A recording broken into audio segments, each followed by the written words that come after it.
This is the first time Canby Kiwanis have done anything on CTV5, so we're really excited to get some information out. I'm Todd Gary. I'm here with Marilyn Wood.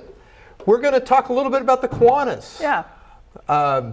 You're a member of the Kiwanis? I'm a member, has been quite a while. Okay. Yeah. What can we tell us about Kiwanis? I think that we take a lot of enjoyment out of doing projects, and mostly a lot of our projects are for children. We just really enjoy that. That's a big, important issue for us. Yeah, it's a real big deal. I'm actually going to be the president-elect. I'm the president-elect this year. I'll be the president of Kiwanis next year. I'm actually really excited. I'm really excited to get out to the community what the Kiwanis do. Mm-hmm. When I became a member, I couldn't believe the stuff that the Kiwanis that nobody knows about. Mm-hmm. Nobody knows the silence that we give so much to the community and do so much, and I was very impressed. We were in the thrift store. Oh, really? Down there on 99? Yeah. That's a great thing. A good place to be. Yeah, and what an asset for the community. Yes. Lots of people go in there and shop. The other thing they do, for the fire district is if somebody has a fire, they're able to go in there. I give them a letter. They're able to go to the thrift store and get something to replace what they've lost, or some clothes to get them by for a few days. It's huge. And it's schools a huge also asset. can do that. So if we have families that need food, we're able, if clothes, we're able to send them down to the thrift store. It's a big help. Yeah, and you mentioned food. Yeah. Let's talk about the canned food drive. Let's talk about the food drive. Normally, our big food drive is in the winter, at Christmas time, and that's what most people think about. But now we're going to talk about the Kitty Caper Parade and a little bit about that. But one of the things that does is give some food to the food bank. Yes, and they need food all year. Yes, it's not just a Christmas time thing. It's a year-round thing that the need is there. So we're looking for the people that come to the parade to bring a can of food, the registrants to bring a can of food for the parade. So let's talk a little bit about the Kitty Caper Parade and what that has to do with the Canby Kiwanis. Let's do that. All right. Well, did you know that this is our 77th annual Kitty Caper Parade for the Kiwanis Club? And the Kitty Caper Parade is the kickoff for the Clackamas County Fair. The fair doesn't open, the fair doesn't happen unless the Kiwanis do the Kitty Caper Parade. And the part I love is that any of the participants that participate in the parade get free entrance into the fair on this day. Yeah, always and been. And what day are we talking about? We are talking about the 18th. On Tuesday. Tuesday the 18th. So Tuesday the 18th, your kids want to participate in the parade, they'll get in free to the fair. And registration can be, you can either pick up registration at the registration table at Night School Playground the morning of the parade, and registration begins at 8 o'clock. Or you can pick up forms at the fair office or Canby Insurance and Investment.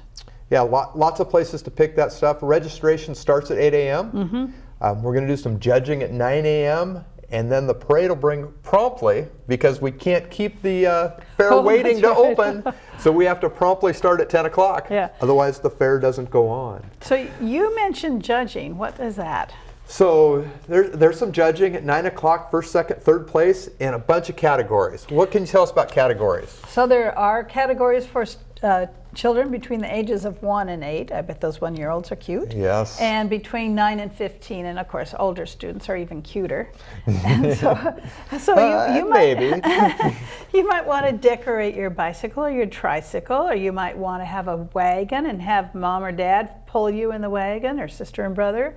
You might want to just dress up as a comedian or a clown, anything like that. In fact, I believe you have some experience. I have. I grew up in Canby, and the Kitty Caper Parade was something I did every year.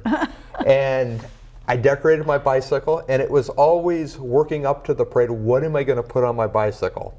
And we decorated our bikes, a couple of us, and we'd always go down on the ride in the parade. How fun. And I can remember a few guys from the Herman Bergman was always down at the parade every day, and Butch Neff.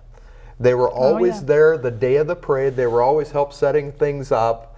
I knew them from Boy Scouts, and I knew them from playing baseball. I played baseball for Butch. But I always knew they were going to be there, and they were part of setting up that parade, and a big part, and they'd always be walking up and down the road. I can distinctly remember that. I never won any awards with my bicycle. I thought it was cool. Everybody else must not have. But then later on, my kids were in the parade also. So I think it's kind of that family tradition that we keep moving through. And 77 years, there's a lot of families that have generations have been in the parade. Yeah, we think that can be grandparents, parents, and children all marching in the parade at one time. Oh, absolutely. Yeah, that's great. What a great Canby community event. And just a reminder, if you're going to ride your bike or your tricycle or rollerblades or skateboards or scooters, unicycles, whatever, you do need to have a helmet. So that's for safety, and we believe in that. Especially on that unicycle. Yeah.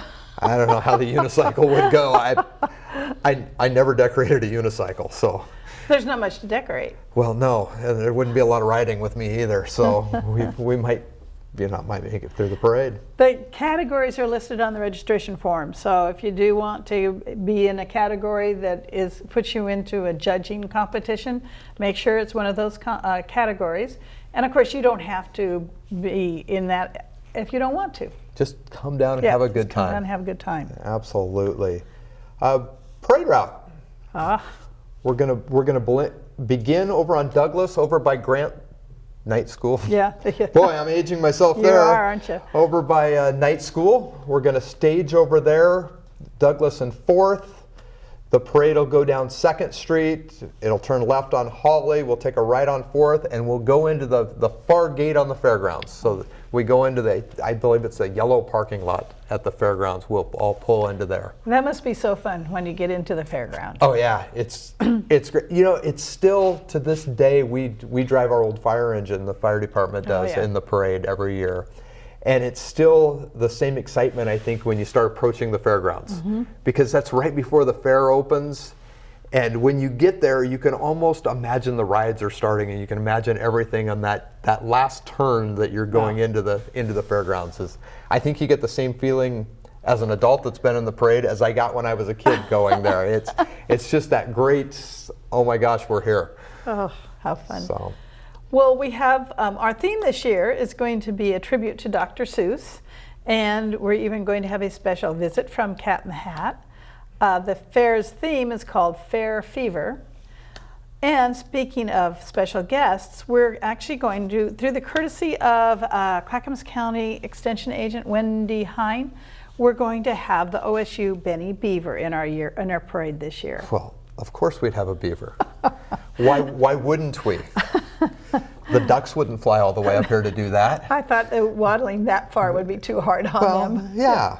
So go Beavs. Yeah. Fun facts, we usually have between 800 and 1,200 participants. Maybe this year we'll have more. Let's try to break the record. Yeah, let's do. And I don't know, when you were in the parade, did children take their sheep or their calves or anything through? You know, I don't remember anybody walking those through. My daughters rode their horses through the parade. Oh, they did. So my daughters had that opportunity to do that. I don't remember a lot of those animals. I just remember there was a whole herd of us kids on bicycles. I know that. That's fun. I think that's lots of fun. It was a lot of fun. And you know, we've talked about it before, for multi-generations have went through the parade, and people growing up here in Canby. So we want everyone to spread the word out to the kids in the community that this would be a great thing to participate in. And remember, if you can, bring canned food to the drive. You can be a canned food drive to the parade. You can be a spectator and still bring canned food, because we're going to have a truck with a trailer, a tractor with a trailer to pick up the food on the way. And if you can't bring food, that's okay too. That's not something you have to do. Right. And there's even several kids at heart in the parade. I see county commissioners, and a few of them will be riding in our parade every year. So it's not just the little kids. We got the older kids too. The rodeo court will be in the parade. I'm sure they're in there every year. So I'm looking forward to that. If you need any more information on that, please contact somebody in the Canby Kiwanis. Yes. I think it's on our website. Yes, Canby Kiwanis has a very good website. So see us on our website. Yeah. So remember that all participants get in free. to the fair, and that's on Tuesday the 18th. And registration starts right at 8 o'clock at Night School Playground, and the parade begins promptly at 10 o'clock in the morning. So we can get the fair going. Yeah, hope to see you there. Yes, we'll see you there.